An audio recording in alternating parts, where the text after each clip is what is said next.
જય ભારત ખેડૂત મિત્રો, આજે આપણે છે જુનાગઢ જિલ્લાના વંથલી તાલુકાના આપણે કોયલી ગામની અંદર. આપણા ભેગા છે શાંતિભાઈ, મંજીભાઈ ત્રાંબડિયા અને ભૂપતભાઈ. બરોબર છે.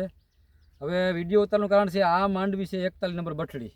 જોવો માલ આમ બતાવો તો ભાઈ. આ 41 નંબર છે. આપણી જમણી બાજુ છે એ મગફળી. જોવો તમે કેટલા વીઘાની માંડવી છે? આ 12 વીઘાની 41 નંબર માંડવી છે. તમે જોવો આજ તારીખ છે 19/9/2025 અને લગભગ આ 90 દિન માંડવી થઈ ગઈ છે આપણે. અને આ મગફળી છે આપણે 37 નંબર. આ છે દિવ્યકાંતભાઈ રાડિયાની. બતાવો તો આ કેટલા વીઘાની છે? આ તુવેરવાળી 6 વીઘાની. 6 વીઘાની બરોબર છે.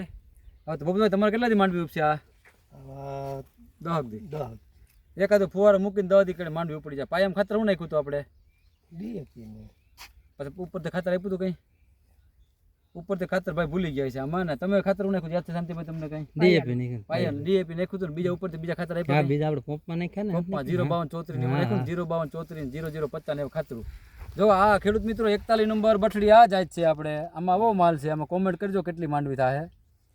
અને આ 37 નંબર છે. જુઓ બે આમ તો પાકી ગયેલ ગણાય. હવે નાનો માનો માલ તો ભાગમાં એવો થઈ જાય. બરોબર, કાચ તડકો પડે એટલે હવે બહુ ઠરશે નહીં માલ. સમજ્યા? હવે નસીબ ભાવ થઈ જાય. કોમેન્ટ તમે કરજો કે 41 નંબર માંડવી કેટલી થાય આપણે અને 37 નંબર કેટલી થાય. આ છે ભૂપતભાઈની અને આ શાંતિભાઈની છે. બરોબર છે. આ ગામ કોયલી છે, તાલુકો વંથલી, જિલ્લો જુનાગઢ. પાંદરામાં જોવું કહો 37 નંબરના પાંદડા આવા થઈ ગયા છે.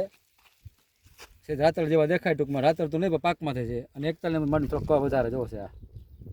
આ રીતની અમારી માંડવી છે. કોમેન્ટ મારજો બધા કે આમાં માંડવી ઉત્પાદન કેટલું થાય ને આપણે. બરોબર છે.